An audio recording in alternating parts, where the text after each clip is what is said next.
Iya, shalom.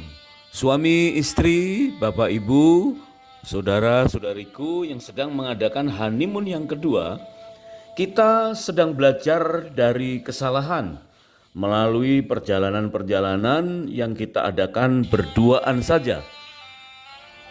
Dalam episode yang lalu, kita sudah belajar tentang betapa pentingnya kita mengadakan honeymoon. Bahkan berkali-kali kita perlu mengadakan honeymoon, maka kita sebut sebagai bulan madu kedua atau honeymoon yang kedua.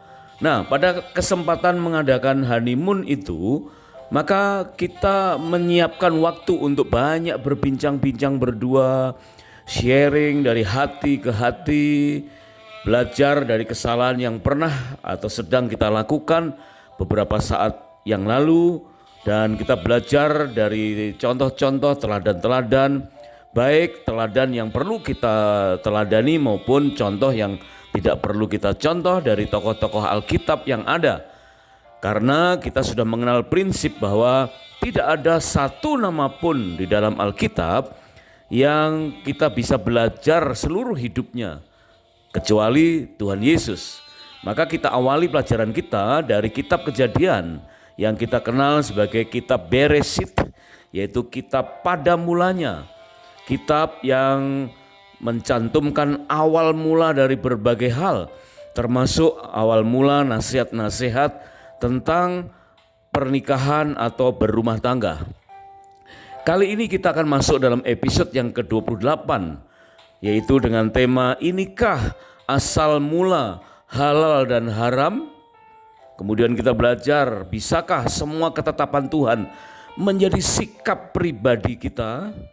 Meskipun banyak duri dalam daging di antara pasangan, meskipun banyak hal yang tidak cocok ya dari banyak hal, tapi kita berupaya untuk mampu menerima ketetapan Tuhan menjadi sikap pribadi kita. Bisakah dengan cepat menerapkan semua ketetapan Tuhan menjadi sikap pribadi kita? Nah, kira-kira kalau Bapak Ibu Saudara semua punya jawaban-jawaban atau pertanyaan, komentar, silakan tulis di kolom komentar di HP atau di laptop kita, dan kita akan masuk di dalam tema yang sangat penting. Bisakah dengan cepat kita menerapkan semua ketetapan Tuhan menjadi sikap pribadi kita, sehingga kita bisa menetapkan apakah saatnya ini adalah awal mula dari halal dan haram. Ada 3 hal yang perlu kita pelajari pada perikop ini, yaitu bagaimana kita mendengar firman Tuhan dengan teliti. Kemudian yang kedua, bagaimana kita cepat menangkap kebenaran dari pesan firman Tuhan yang kita terima itu. Kemudian yang ketiga, berupaya dengan penuh penguasaan diri agar sikap kita selaras dengan kebenaran firman Tuhan yang kita terima. Yuk segera kita mulai.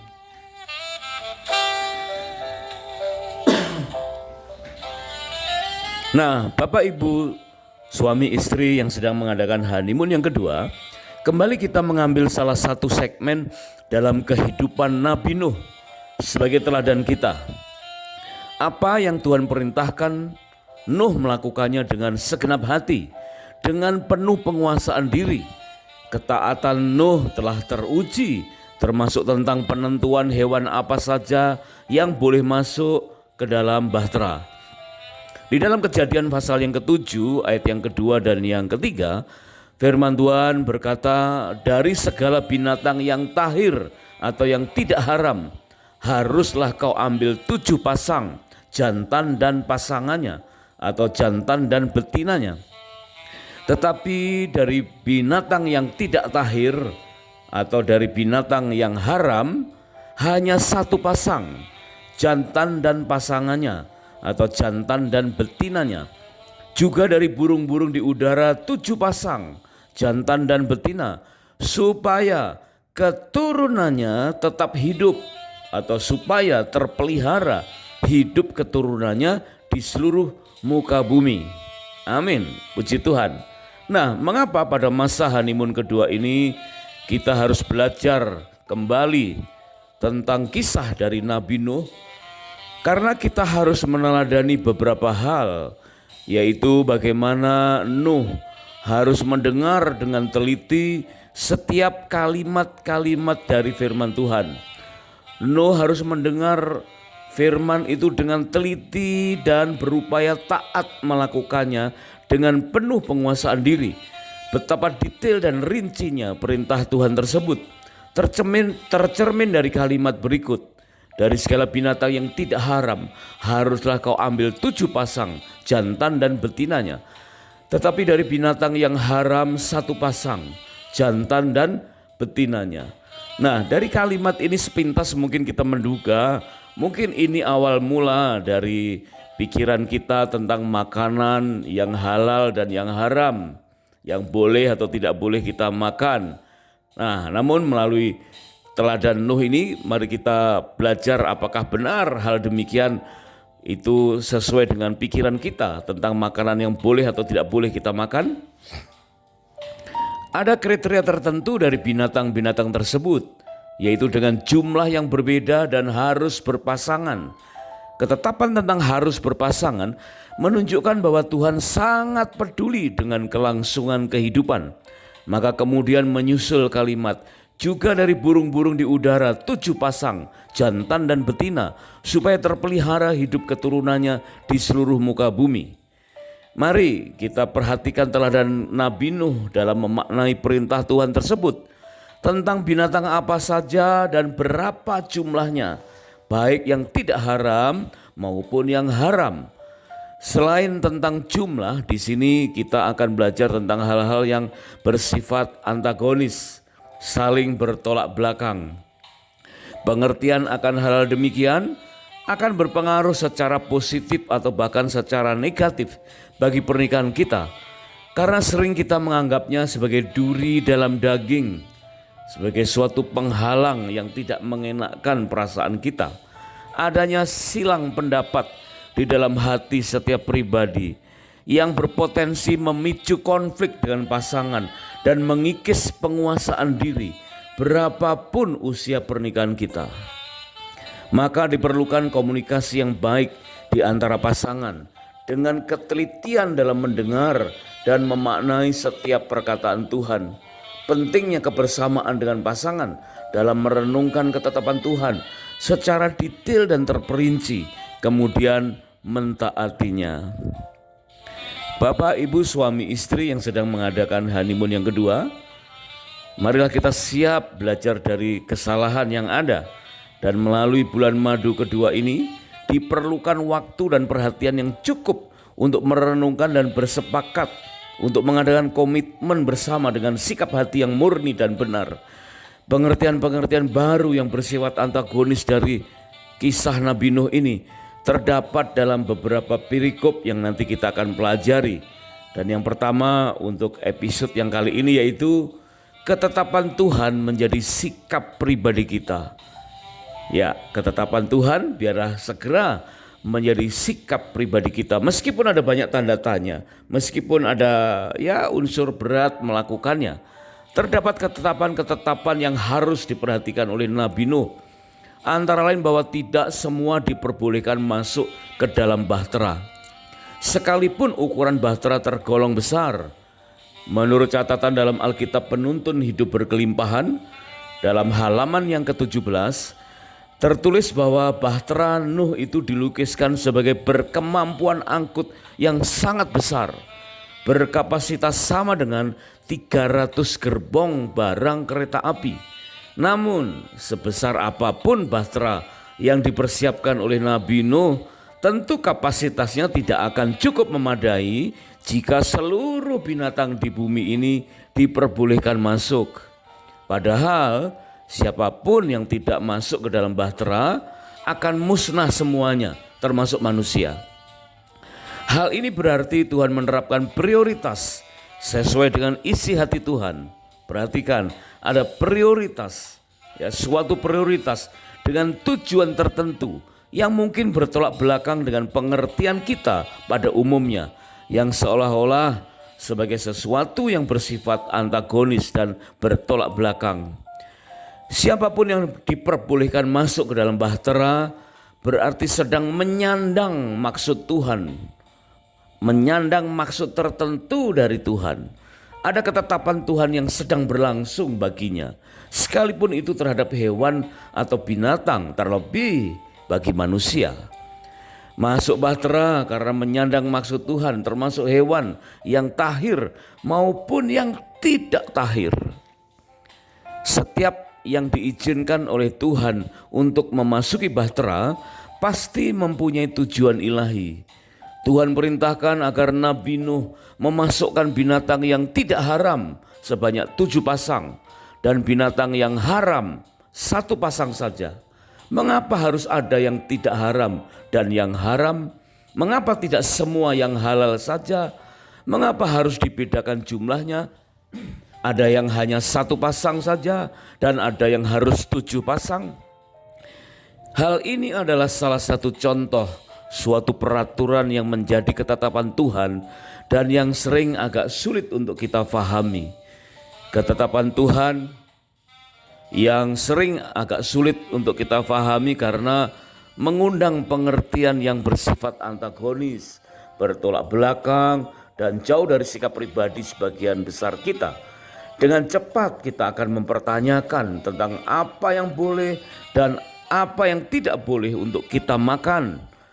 Untuk apa kita harus membawa binatang yang haram yang akhirnya tidak boleh kita makan? Apakah hal demikian dapat menjadi ujian bagi penguasaan diri kita? Bukankah hal itu kelak akan menjadi suatu batu sandungan dan buat kita sendiri dan akan menjadi thorn in the flesh, duri dalam daging? Apakah ada yang tahu bahwa istri Nuh paling mahir membuat saus barbeque? Apakah ada yang tahu bahwa menantu Nuh sering membuat makan makanan yang dibakar-bakar, barbeque juga? Hewan apakah yang sering mereka jadikan menu sehari-hari? Berapa banyak ayam panggang yang mereka butuhkan selama dalam pelayaran itu? Wow, pelayaran ya. Jika ingin memasak seafood, dapat dicari nanti-nanti saja. Mungkin bisa sambil berlayar, sambil memancing. Tetapi jika ingin kambing guling, babi guling, wah, jangan-jangan keluarga Nuh ternyata vegetarian. Mungkin mereka adalah orang-orang vegan. Kemudian apa yang dapat mereka makan? Dari manakah mereka akan mendapatkan sayur mayur? Itulah imajinasi kita ketika membaca sederet perintah atau ketetapan Tuhan. Mengapa, dan bagaimana. Seringkali pengertian yang antagonis, yang bertolak belakang itu didasari oleh keinginan kita sendiri. Terlebih dengan adanya ketentuan terhadap yang tidak haram dan yang haram.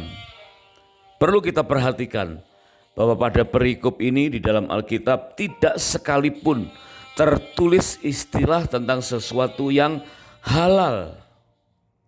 Pikiran kita begitu dikuasai oleh kebutuhan dan keinginan kita semata, terutama yang berhubungan dengan perut kita, selera kita. Nah, sekarang coba kita perdalam apa makna ketetapan Tuhan tersebut. Pada subperikop kali ini setidaknya ada 3 hal penting yang akan kita pelajari. Yang pertama, bagaimana kita harus mendengarkan setiap firman Tuhan dengan teliti. Kedua, bagaimana kita dapat dengan segera menangkap kebenaran dari setiap pesan firman yang kita dengarkan. Dan yang ketiga, bagaimana kita harus berupaya dengan penuh penguasaan diri untuk menjadikan sikap kita selaras dengan pesan firman Tuhan. Maka sekarang kita perhatikan kata tidak haram dan haram.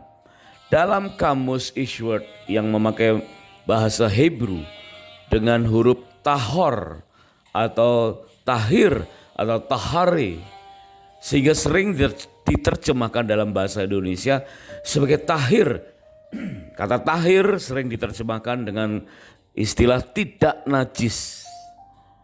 Jika kita lihat dalam terjemahan versi Contemporary English Version, disebutkan take 7 pairs of every kind of animal that can be used for sacrifice. Menurut Alkitab Darby disebutkan of all clean beasts take 7. Clean animal berarti penekanan tahir atau tidak najis itu dalam hal jenis hewan yang dapat digunakan untuk pengorbanan. Disebut sebagai semua binatang yang bersih can be used for sacrifice. Pengertian ini tidak terbatas hanya pada hukum kasir atau koser sebagai ukuran kehalalan makanan kita selama ini. Jadi ternyata bukan lagi tentang sebagai penentuan makanan halal atau haram bagi kita. Bukan tentang makanan yang najis atau tidak najis. Bukan tentang makanan yang boleh atau yang tidak boleh kita makan. Kriteria yang Tuhan terapkan berarti benar-benar untuk kepentingan Tuhan yang seharusnya menjadi kepentingan kita pula. Ukuran tidak haram atau haram yang berarti sebagai tahir atau tidak najis itu berarti difokuskan untuk pengorbanan. Can be used for sacrifice. Sebagai korban dalam ibadah kepada Tuhan.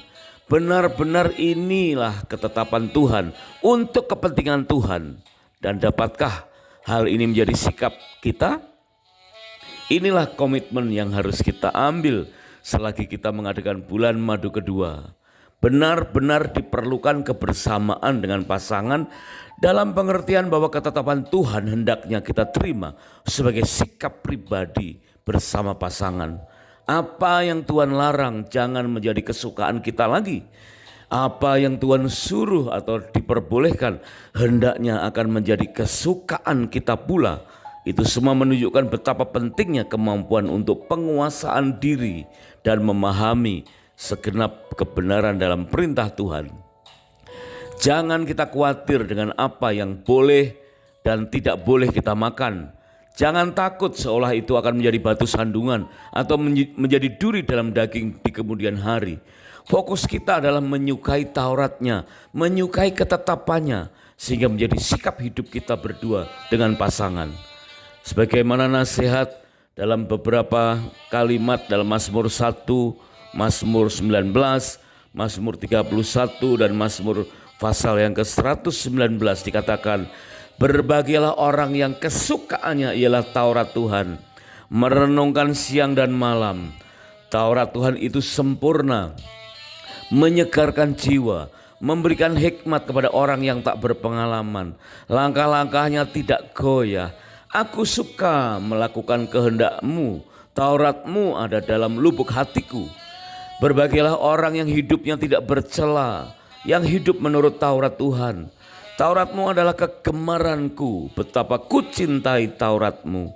Merenungkannya sepanjang hari, Taurat-Mu ku cintai. Besarlah damai sejahtera bagi orang-orang yang mencintai Taurat-Mu. Tidak ada batu sandungan bagi mereka. Nah, suami istri, bapak ibu yang sedang mengadakan honeymoon yang kedua, sehubungan juga dengan teladan yang diberikan oleh Tuhan Yesus, mengajarkan kepada kita bahwa ketetapan Tuhan bukanlah sesuatu yang sulit untuk kita lakukan. Yesus adalah Tuhan yang menjelma menjadi manusia tulen 100%, mewakili kemanusiaan kita. Cara pandang Yesus terhadap Tauratnya seharusnya menjadi cara pandang dan sikap pribadi kita bersama pasangan. Di dalam Yohanes pasal yang keempat, ayat yang ke-36, pasal yang ke-6 dan ayat yang ke-27, kata Yesus kepada mereka, makananku ialah melakukan kehendak Dia yang mengutus aku dan menyelesaikan pekerjaannya.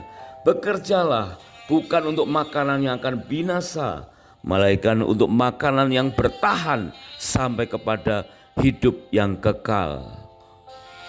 Suami istri, bapak ibu yang sedang mengadakan honeymoon yang kedua, komitmen yang harus kita sepakati.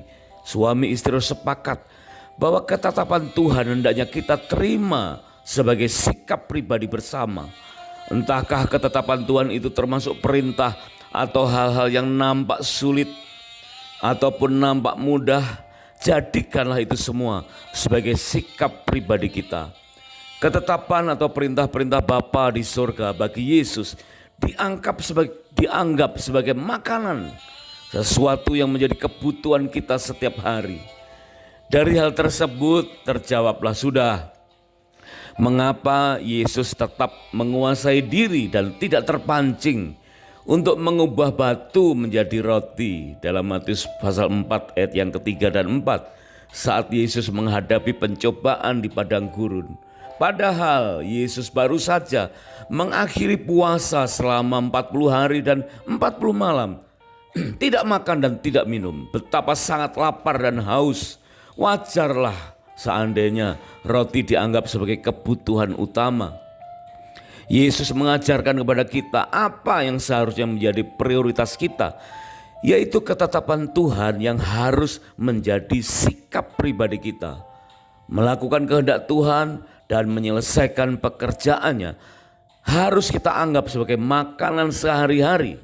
Bekerja bukan untuk makanan yang akan binasa, melainkan untuk makanan yang bertahan sampai kepada hidup yang kekal. Hal demikian juga mengisyaratkan kepada kita bahwa Yesus meneladankan tentang bagaimana kita harus sanggup menguasai diri dengan mengelola selera atau keinginan kita. Perkara najis atau tidak najis bagi Nabi Nuh bukan tentang selera makan atau tentang boleh dan tidak boleh kita makan, tetapi berselera untuk menjadi pelaku dari ketetapan Tuhan sebagai sikap pribadi kita. Itu berarti bahwa pasangan kita adalah pribadi yang sudah sesuai dengan Tuhan dan jangan kelak menganggapnya sebagai duri dalam daging. Kita sudah memilihnya, mendapatkan konfirmasi sehingga pasangan kita harus dapat bersatu padu untuk menjadikan ketetapan Tuhan sebagai sikap pribadi kita. Penerimaan perbedaan temperamen pasangan adalah bagian terpenting dari penerimaan akan ketetapan Tuhan. Sudah bukan waktunya bagi kita untuk meragukan siapa jodoh kita, sebab sudah melalui konfirmasi tentang kehendak Tuhan. Sekalipun akhirnya kita mendapati banyak perbedaan temperamen, perbedaan banyak hal, dan itulah yang sudah menjadi ketetapan Tuhan yang sempurna. Kita harus menerimanya sebagai sikap pribadi kita. Perintah-perintah tentang saling mengasihi, saling mengampuni, menerima pasangan sebagaimana Tuhan menerima kita. Sikap untuk menerima penerimaan Tuhan yang dapat kita terapkan terhadap pasangan kita. Bapak, Ibu, suami istri yang sedang mengadakan honeymoon yang kedua, sepasang konselor sedang menjadi mentor pernikahan. Suatu hari memberikan saran yang tergolong tegas kepada seorang suami yang kecewa dengan banyaknya perbedaan terhadap istrinya. Sebaliknya, istri dari suami itu juga mengungkapkan kekecewaannya dengan respon dan perilaku suaminya. Nah, keduanya saling kecewa terhadap pasangannya ternyata. Maka konselor ini berkata, jika ingin merasakan suasana sorga, menikahlah. Nah, jadi ternyata pernikahan itu mengandung makna suasana sorga. Tapi kalimat itu belum berhenti. Karena dilanjutkan lagi, jika ingin tahu suasana neraka, menikahlah. Nah, pilih sorga atau neraka. Dalam pernikahan, pilihan ada di tangan kita, sorga atau neraka. Dalam pernikahan bisa ada sorga, bisa ada neraka. 1 detik setelah doa pemberkatan pernikahan, maka seharusnya pernikahan tidak dapat lagi diragukan kesatuannya dan sorga menjadi bagian kita. Sepertinya tidak terlalu sulit untuk memilih suasana sorga, yaitu dengan cara menerima pasangan sebagai ketetapan Tuhan dalam segala hal. Penerimaan terhadap perbedaan temperamen di antara pasangan adalah bagian terpenting dari penerimaan akan ketetapan Tuhan. Temperamen pasangan adalah ketetapan Tuhan yang diberikan bagi kita dengan maksud khusus untuk saling melengkapi. Perhatikan, saling melengkapi. Masalah saling menerima seolah dihadapkan pada antagonitas dengan berbagai persyaratan, harus begini atau harus begitu terlebih dahulu, barulah bisa menerima. Perintah untuk suami mengasihi dan istri agar tunduk menempati porsi pertama untuk kita jadikan sebagai sikap pribadi tanpa syarat. Begitulah teladan Tuhan Yesus dengan berkata, makananku ialah melakukan kehendak Bapa, sehingga menjadi sikap pribadi bagi setiap kita. Masing-masing kita berkomitmen penuh agar dapat menghindari ketidaktaatan atau ketidaktahuan kita, sehingga tidak akan menjadi batu sandungan atau duri dalam daging. Karena selama ini justru ketidaktahuan atau ketidaktaatan kita seringkali yang menjadi batu sandungan atau duri dalam daging bagi kita, sehingga melunturkan unsur penguasaan diri. Bapak, Ibu, suami istri yang sedang mengadakan honeymoon yang kedua, jadi bukan ini asal dari halal dan haram tentang makanan yang boleh atau yang tidak boleh kita makan, tetapi ini merupakan cara bagaimana kita memandang ketetapan Tuhan sebagai sikap pribadi kita. Selamat mengadakan honeymoon yang kedua dan siapkan hati untuk belajar dari kesalahan, dan kiranya Tuhan Yesus memberkati pernikahan dan keluarga kita semua. God bless you.